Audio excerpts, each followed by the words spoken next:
Hi, I am Shannon and I will be your host for today's topic about burning questions in the Singapore property market. In the last episode, we had Colin share his insights on why the 2020 Singapore property prices have defied the pandemic and economic recessionary pressures to move higher. I am delighted to have Colin with us today to share his thoughts on the Singapore property market for 2021. Colin is the founder of PSF Real Estate Academy. Since 2014, over 1,000 home buyers and property investors have attended the property investment education programs conducted by Colin. Besides training, Colin also does extensive study and research into the Singapore property market. He is also a licensed property agent. Hi Colin, thank you so much for joining us today. Hi Shannon, nice to see you again and always a pleasure to be doing this program with you. It's my pleasure.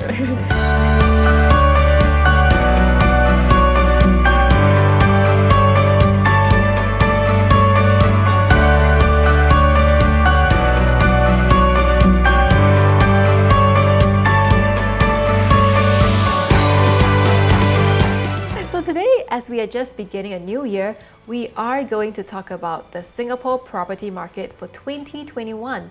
What are your thoughts for this year? I think 2021 is going to be a very interesting year for the Singapore property market. The official second half 2020 numbers affirm that the property market has not been impacted by the negative sentiments from COVID-19. And for this year, 2021, I see some strong indicators to suggest that the URE private residential price index will continue its upward trajectory. Since hitting the bottom of second quarter of 2017, the property prices have actually increased by 12.6%. That's amazing. We know that the property market has performed above expectations in 2020. What are some of the indicators that, in your opinion, may push the property prices even higher this year? I see 5 indicators, right? I'll start off with the first one. Record number of HDB hitting MOP.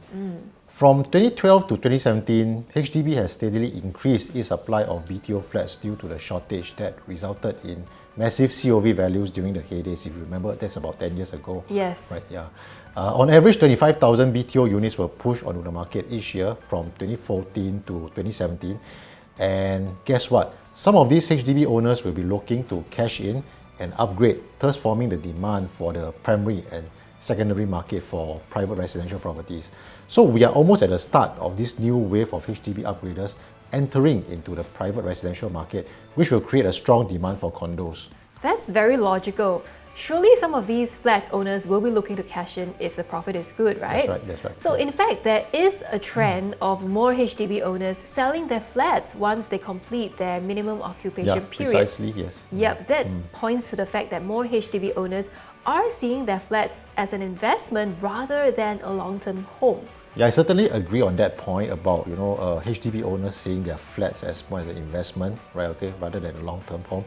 So perhaps the younger Singaporeans are more savvy in looking at properties not just as a home, but from an investment perspective.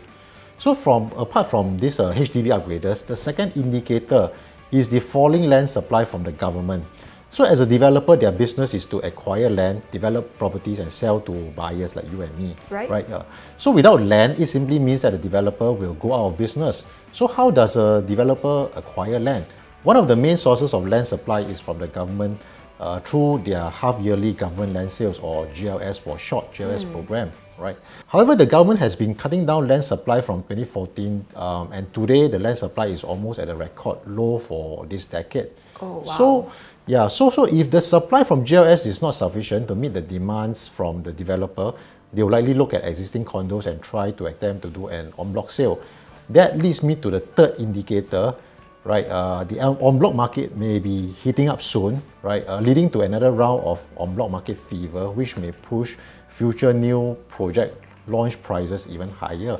So in the last en bloc fever from 2016 to 2018, developers started to buy land aggressively when their total unsold inventory fell towards about 20,000 units. So since first quarter of 2019, the unsold inventory has been on a downward trend. And URE data also show that the number of unsold private housing units in projects with planning approvals continue to shrink from about 26,000, right, as of end third quarter 2020, right. This is down 5.6% from the previous quarter and about 29% contraction from the high of 38,000 units in the first quarter 2019. Right. So the reduction has come on the back of strong developer sales and limited private housing land sales that we saw in 2020. Wow. So based on the statistics that you have quoted, it does seem like a real possibility that the developers may be facing a land supply crunch soon, right? Actually, we are already starting to see the early signs of this land supply crunch, right? Due to COVID-19, developers are now given additional 6 months to make their bids for the GLS. So this means an additional 6 months of delay in securing their land, thereby exacerbating the land supply crunch issue. And because of this real possibility of delay in the securing of the land, we have seen developers bidding fiercely for each piece of land on the GLS program. So the first land tender since the pandemic began has closed at the 𝗕𝗂𝗏𝗃𝗂𝗃 site, right? So this site drew a whopping 15 bidders, 15 developers went in, right? And the top bid was $930 per square feet per plot ratio, right? PSF/PPR. So although it is just a land sale, but I think this is very significant because it represents the highest number of bids since the Holland Road site tender went in May 2018, which drew 15 bidders from 10 consortiums, right? Okay, and the market has not seen such intense participation in the GLS tender since July 2017, which was like more than 3 years ago, where 15 bidders came in and compete for the site at Woodleigh Lane, which is now the Park Colonial. So this is the highest land bid ever for GLS site in the outside central region, right? And it's also much higher than the 4 to 9 bids on average that we see for private residential government land sales or site, over the last 18 months. So the top bid for this 𝗕𝗂𝗏𝗃𝗂𝗃 site, I think, would require the developer to sell the future condos for about 1,700 per square feet. That's which really is expensive. Yeah, actually it's on the high side for OCR property, right? Which is bullish for new units in that area, currently trading about 1,500 per square feet. So the 𝗕𝗂𝗏𝗃𝗂𝗃 land bid result to me is actually the fourth indicator that we are seeing early signs of developers coming back to the market to compete aggressively for land. Wow, that's actually very good insight. Now I'm curious, are we going to see any en bloc fever coming back soon? Maybe not so soon, right? Okay, the last round of en bloc fever was from 2016 to 2018. But you notice that the market started to bottom out in 2017, which was a time when all the developers were buying land in the en bloc market. So today we are seeing the result, many new launches, right, and most selling at higher prices than just 5 years back. And I think developers may start buying land aggressively maybe towards the second half of this year or next year, 2022, when these new projects are launched, and we are looking at 2023 or 2024 as the next peak. And what's the final indicator? I think the final indicator is that existing units of new projects are depleting fast. So today we have about 150 new launches, across Singapore, and most projects have achieved a good level of sales. Some are even nearing fully sold status. Just look at some of the new projects that were launched in the second half of 2020, such as Verdale, Penrose, the Landmark, the Link at Bukit Timah, and Clairvon.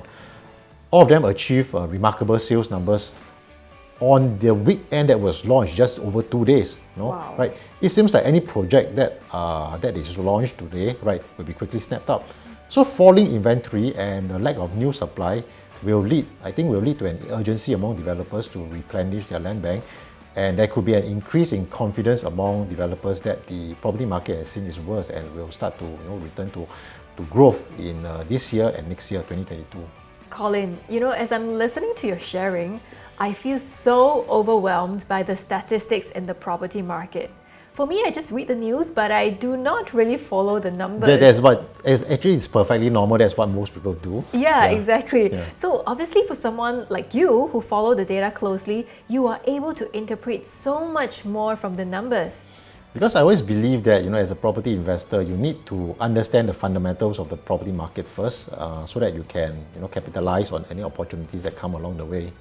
Exactly. Thank you so much, Colin, for sharing so much wonderful insights. You're welcome, Shannon. Thanks for having me here for today's program. We have just heard from Colin Ee, who is the founder of PSF Real Estate Academy and a licensed property agent, share his views on the outlook for the Singapore property market for 2021. Colin has helped over 1,000 property investors and home buyers on their property investment journey.